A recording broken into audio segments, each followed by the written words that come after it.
Bonjour et bienvenue dans Décrypte, le podcast qui explore les dynamiques politiques, économiques et sociales avec une analyse objective et sans parti pris.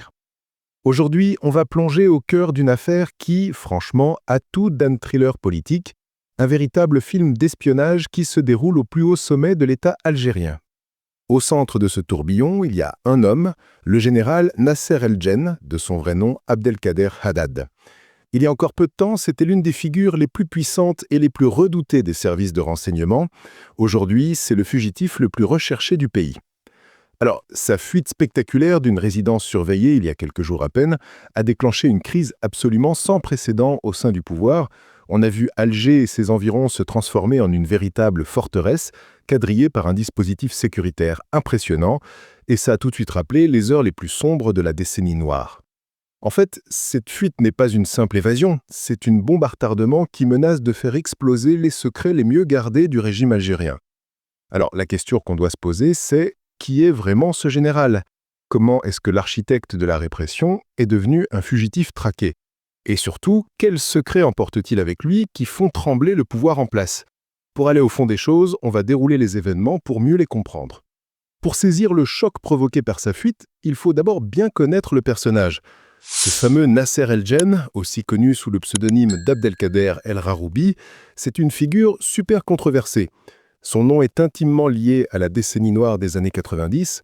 Pour certains, c'est un héros de la lutte antiterroriste, mais pour ses détracteurs, son nom est associé à des opérations musclées, des interrogatoires violents et une répression brutale.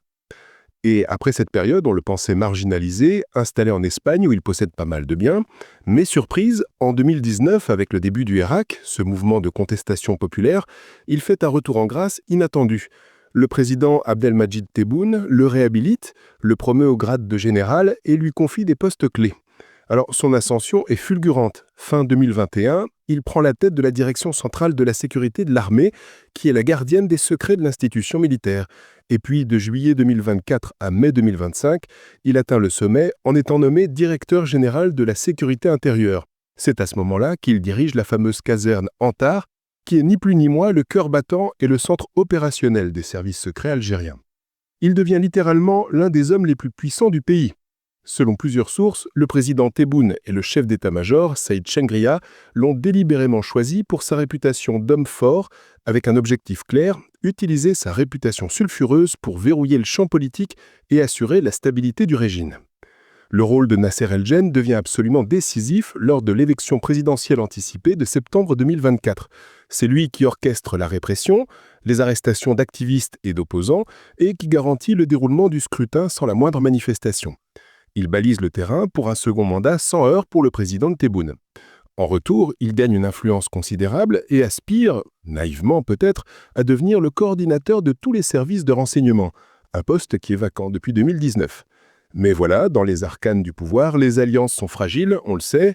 Une fois le président réélu, Nasser El-Djen devient clairement encombrant.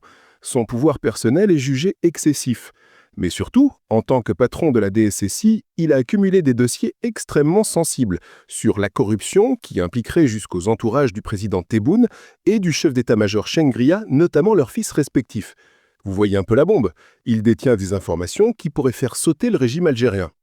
Alors, cette connaissance couplée à ses ambitions le rend beaucoup trop dangereux. La décision de le neutraliser est prise au plus haut niveau.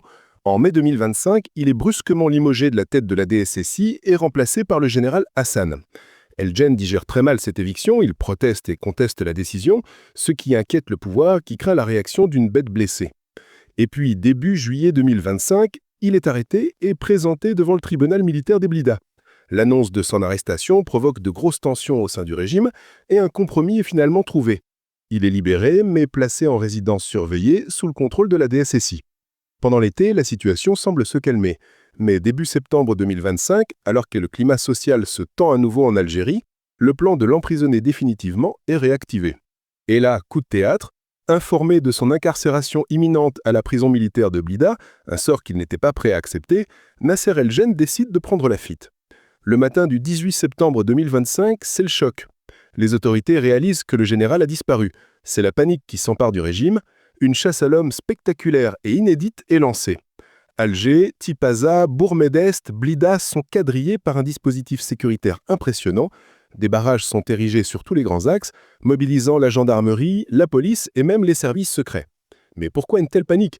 Parce que Nasser El-Gen n'est pas un simple fugitif, il faut bien le comprendre. C'est un homme redoutable, un ancien des forces spéciales, qui maîtrise parfaitement le maniement des armes et les stratégies de contre-espionnage. C'est lui qui a conçu les plans de traque qu'on utilise aujourd'hui pour le retrouver. C'est quand même un comble. Surtout, il est une crise de renseignement ambulante. On le soupçonne d'emporter avec lui, dans des bagages physiques ou digitaux, les secrets les plus explosifs du régime algérien. Les dossiers sur la corruption, les abus de pouvoir et les transactions secrètes des plus hautes figures de l'État. Alors une question hante les dirigeants algériens, comment est-ce qu'un homme sous une surveillance aussi stricte a-t-il pu s'échapper? La réponse semble évidente, il a bénéficié de complicité au plus haut niveau de l'appareil sécuritaire. Sa fuite n'aurait jamais été possible sans un réseau d'alliés qui l'ont aidé à planifier son évasion. Cette évasion révèle une fracture profonde au sein de l'élite dirigeante, une lutte de clans qui ne dit pas son nom.